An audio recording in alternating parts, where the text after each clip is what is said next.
Hey guys, welcome back. I was just scratching my lip, so now I'm self-conscious that it's all red. Don't look at it. I could talk about something a little bit happier today. I've been too serious. Ichiro. I watched this show on Netflix called The Last Kingdom. And I liked it. It's not my favorite thing ever. It gets the history part right. It makes the history interesting, which is what its main goal has to be. But I didn't think the characters were super interesting.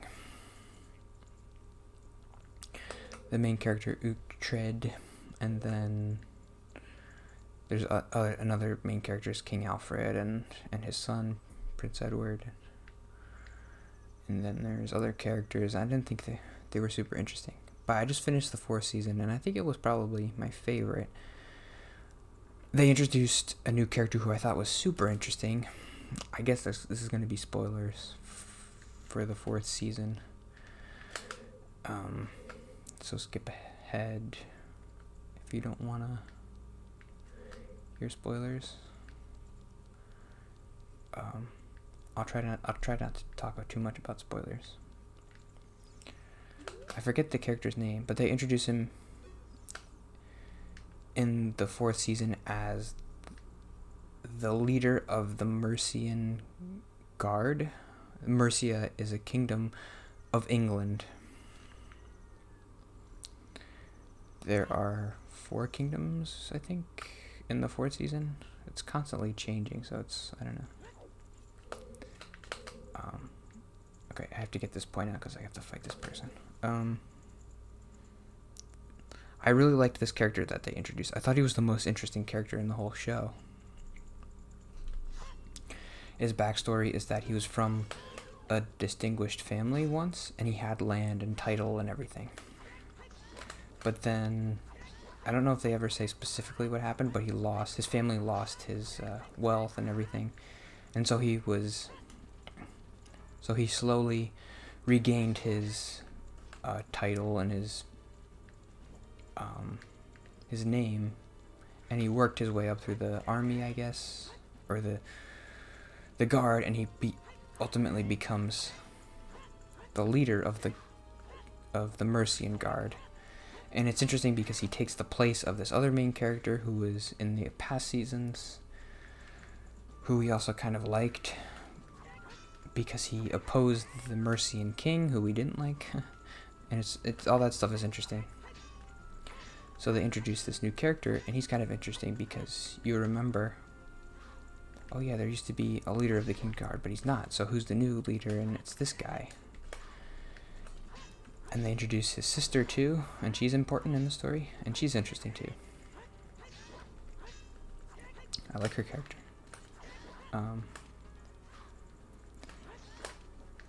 So I'm going to spoil the most interesting part of the 4th season, which is this guy's character arc.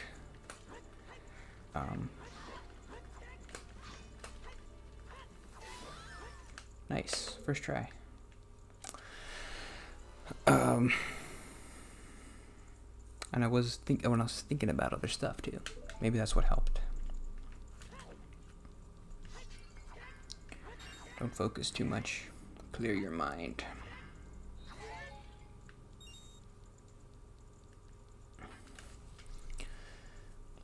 You gotta feel it.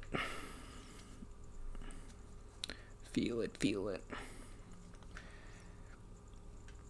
Chiro.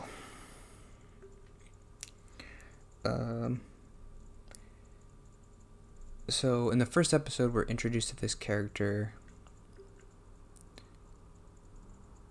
and he's talking to one of the Danes, and he gets information from the Dane that the Danish army is going to be marching somewhere.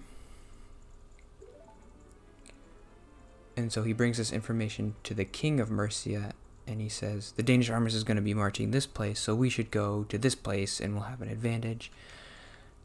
Turns out that the Danish army wasn't marching that way. So once the Mercian army marches wherever they were going, they leave their stronghold undefended, then the Danish army comes in and kills everybody in the town and takes it over.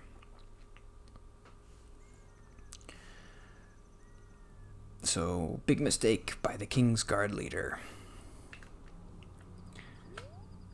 And once the Mercian king, who's been introduced in the past couple of seasons as this very cruel king, learns that his King's Guard has betrayed him and given him bad information, he says, so we're going to march to fight and take back the kingdom that was taken from us.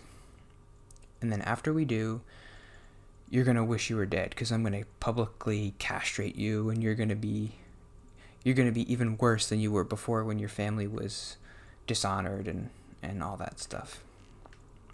Which is kind of a funny thing to tell the guy. Probably shouldn't tell him that. But he does. And so it has more meaning, because you know that this character, he worked so hard to get to this position, and his family was disgraced before, and he doesn't want to go back to that, so he'll do anything to not have that happen. So there's this big battle between the Mercians and the Danes, and the king is injured, mortally wounded, but he stays alive. He has this huge gash in the back of his head, and he's about to die, and he knows it, and everybody kind of knows it.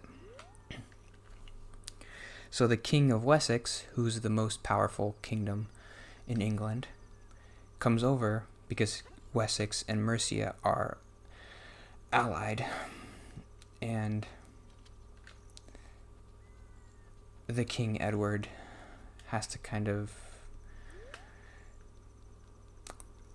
it's the job of, there's like this council in Mercia who decides who the king is, who the next king will be. Because I think the Mercian king didn't have any heirs, so it's kind of up for grabs who's going to be the next king. So it's decided by this council, but the King of Wessex obviously has a lot of power, so he comes over and he tries to influence who will be the next king. And his first choice is, they do some stuff, and eventually he talks to the King's Guard person, and he thinks, what if you were the King of Wessex, or of Mercia? And they do a good job of making it feel organic, that it makes sense that that Edward would think this guy would be a good king. They have some conversations together, and it makes sense.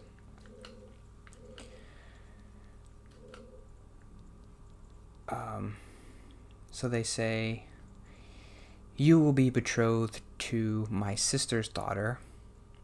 It will join our two kingdoms together. You'll rule Mercia. Your wife will be the queen, who will be Wessex born, and it'll strengthen our ally, or our alliance. That makes sense. So the King's Guard leader,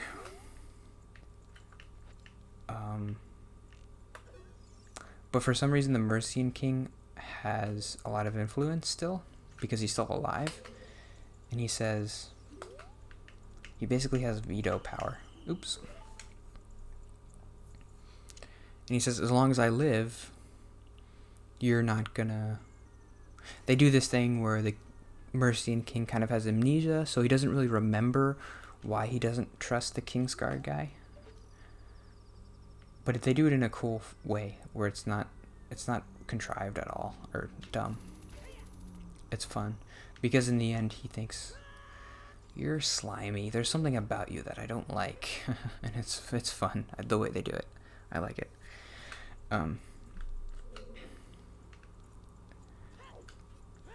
It's very, I guess if you're being pretentious, you would say it's like nuanced, but the characters are nuanced, and their motivations are all fleshed out, and I like it.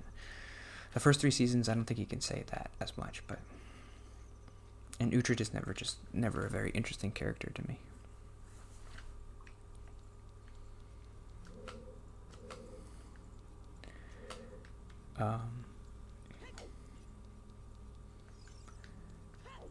So the king vetoes this marriage. Or he's about to. And he tells the Kingsguard guy, I'm going to veto this because I don't trust you. And so the Kingsguard guy murders the king and makes it look like he just bled out and died because he was going to die eventually. So now that the Mercian king is dead, the Wessex king has all the power and can basically just say, well, there's no veto anymore.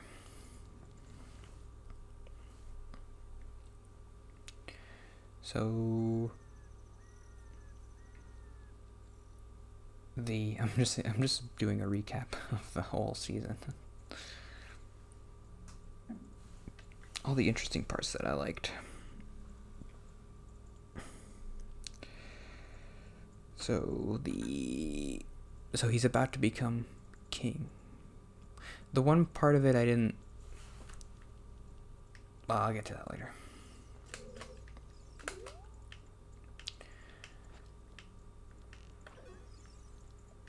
I do forget kind of what happens next, because Uhtred and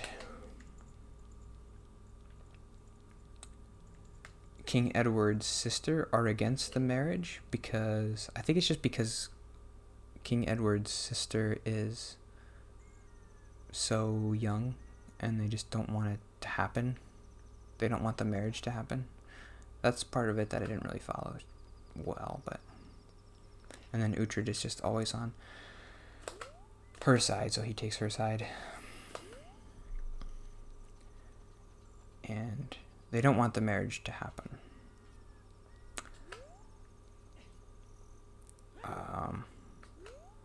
Another important plot point is that...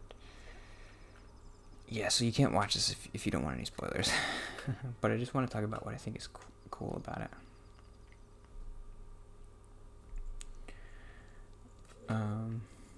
Okay, this is the last one. Right.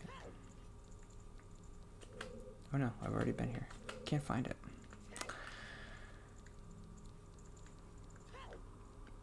The Kingsguard sister saw him murder the king, which is...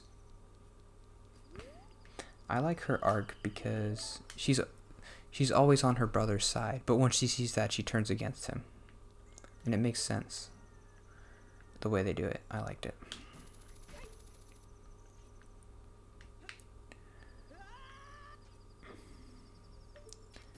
Because they do it kind of slow. She says, what you're doing, you're taking it too far. We shouldn't be lying this much and stuff like that. So eventually he takes it too far and kills the king, and she can't stand with him anymore. So she joins Uhtred, and then eventually she says,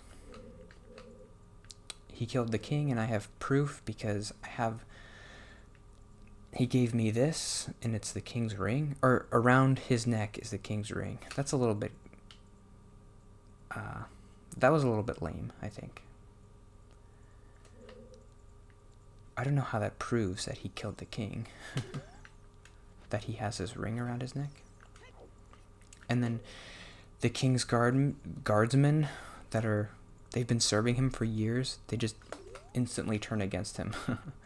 And they start siding with her. Doesn't feel like that makes a lot of sense.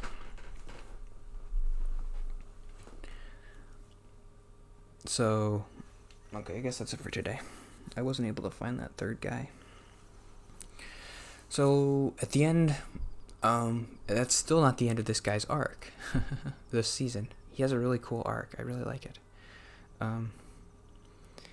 So he starts out as this empathetic or likable character who we're rooting for him because we want him to get his land back. His family was dishonored, and he's this really he seems like the smart, righteous Kingsguard guy. He's a good soldier. We like him. Then he makes a mistake, but we still kind of like him because it was an honest mistake.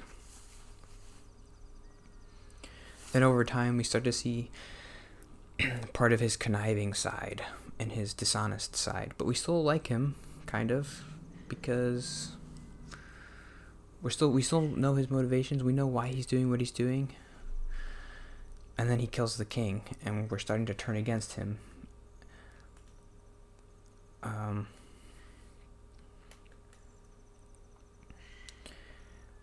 At that point, we do turn against him, and we think he's taking it too far.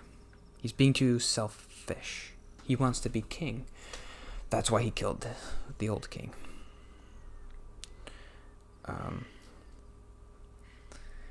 Then there's a part where... Okay, so then his sister turns against him and proves that he killed the king, so now he can't become king anymore. He flees. And he goes to see the Danes, and he helps them. That was one of my favorite parts, is when he starts helping them. I was like, oh, this is cool. This makes sense. And it's hard to flesh out a character like that in like 5 or 6 episodes, but they do. And they do it really well. So that when he goes to see the Danes, it makes sense.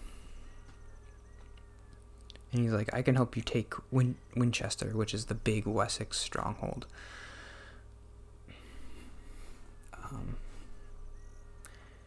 And he does. And then, unfortunately, the Danes eventually kill him because he's just kind of... I guess they just see he's kind of like a weasel. And he'll go whichever way the wind's blowing to service himself and his status. And the Danes pride themselves on this honor. They're more honor driven, and they can see through that a little bit better, so they just kill him. That was kind of a bummer, because I really liked his character. I thought they could have done more with him. Apparently they're doing another 5th season, so it would have been cool to see him. He was one of my favorite characters. Hey guys, I noticed after I recorded the last episode that the light wasn't on my microphone, so it didn't record. I'm not sure exactly how much didn't record. But I just want to say goodbye before it just cut off. It got unplugged a couple hours ago, I guess, and I didn't notice, so the computer just turned off. I didn't talk about anything super interesting, but I always want to say goodbye. It would be weird if I just cut off. So maybe it'll only be 5 minutes long or 10 minutes long, whatever. But thanks again for always watching and being nice and encouraging. And this week, I don't know, I talked about a lot of stuff. Racism and white privilege and my responsibilities, and I'm tired. I just want to grill. Oh, John Tron, why'd you say that? You can go look at that tweet and look at what not to do.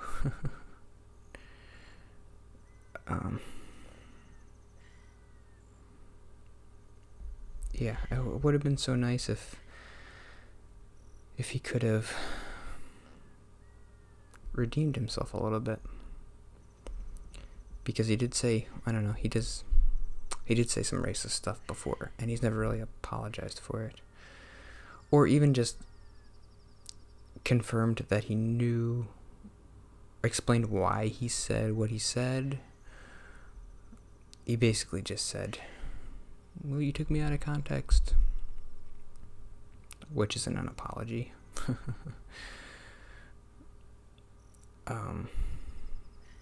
He just seemed kind of dumb and ignorant, and he's never since then he's never really shown that he's grown as a person. But it would be nice to just show, you can say something stupid and you can grow from it, and you can be a better person, and you can be. Those are the best advocates, the people who used to be terrible. Those are in the biblical terms, that's like the Saul. He used to kill Christians, and now he's one of the leaders of Christianity. Those are the best advocates you can have, and the best allies you can have. But he hasn't shown that he can be that. Which is sad, because I do want him to be. I've always been a big Game Grumps fan. It's kind of a bummer that his episodes are tainted a little bit, because he'll make jokes and you think, wait, is this really a joke, or is he actually racist?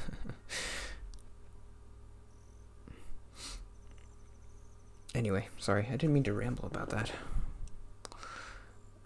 But I'll see you tomorrow, and thanks again for everything, and keep doing this and keep bumbling my way towards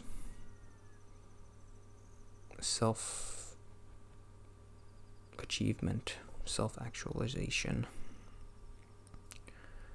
perfect harmony with all life. That's my goal. I don't think it's too high of a goal. I think we can get there.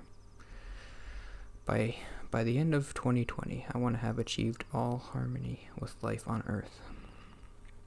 We can do it.